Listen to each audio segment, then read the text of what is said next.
లోక్సభ సీట్ల సంఖ్యను పెంచే క్రమంలో కేవలం జనాభాను ప్రాతిపదికగా తీసుకోకుండా 50% సీట్లను జనాభా ప్రాధాన్యతపై, మిగిలిన 50% సీట్లను ఆయా రాష్ట్రాల జీడీపీ సహకారం ఆధారంగా కేటాయించాలని రేవంత్ ప్రతిపాదించారు. అయితే ఈ ప్రతిపాదనపై జాతీయ రాజకీయ వర్గాల్లో తీవ్ర వ్యతిరేకత వ్యక్తమవుతోంది. ప్రజాస్వామ్యం అంటే ప్రజల ప్రాతినిధ్యమే తప్ప డబ్బు లేదా ఆర్థిక స్థితిగతులు కాదంటున్నారు.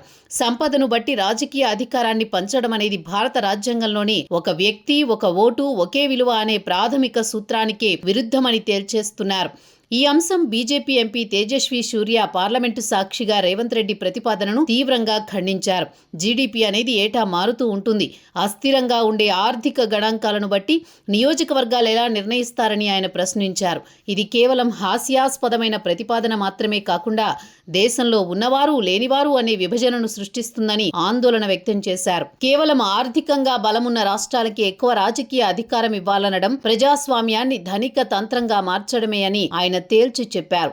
దీంతో ఈ ప్రతిపాదన జాతీయ స్థాయిలో ఏమాత్రం ఆదరణ పొందలేకపోయింది.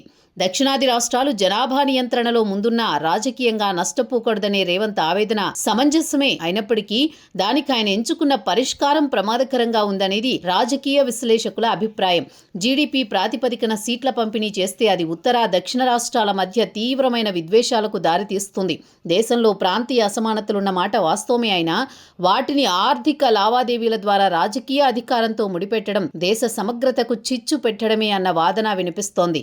ప్రారంభంలో రేవంత్ ప్రతిపాదనకు మద్దతు లభించినట్లు అనిపించినా ఇప్పుడు కాంగ్రెస్ అగ్రనాయకత్వం కూడా దీనిపై మౌనం పాటిస్తోంది. జాతీయ పార్టీగా దేశవ్యాప్తంగా ఓట్లు సంపాదించాల్సిన కాంగ్రెస్ కేవలం ఆర్థిక సహకారం ఆధారంగా సీట్ల పెంపును సమర్థించడం వల్ల ఉత్తరాది రాష్ట్రాల్లో భారీగా నష్టపోయే అవకాశం ఉంది. అందుకే రేవంత్ రెడ్డి సొంత పార్టీ నేతలే ఈ హైబ్రిడ్ మోడల్ను ప్రచారం చేయడానికి వెనుకాడుతున్నారు. రేవంత్ కూడా ఈ ప్రతిపాదనను మరింత ముందుకు తీసుకువెళ్లలేక ఆత్మరక్షణలో పడ్డట్టు కనిపిస్తోంది.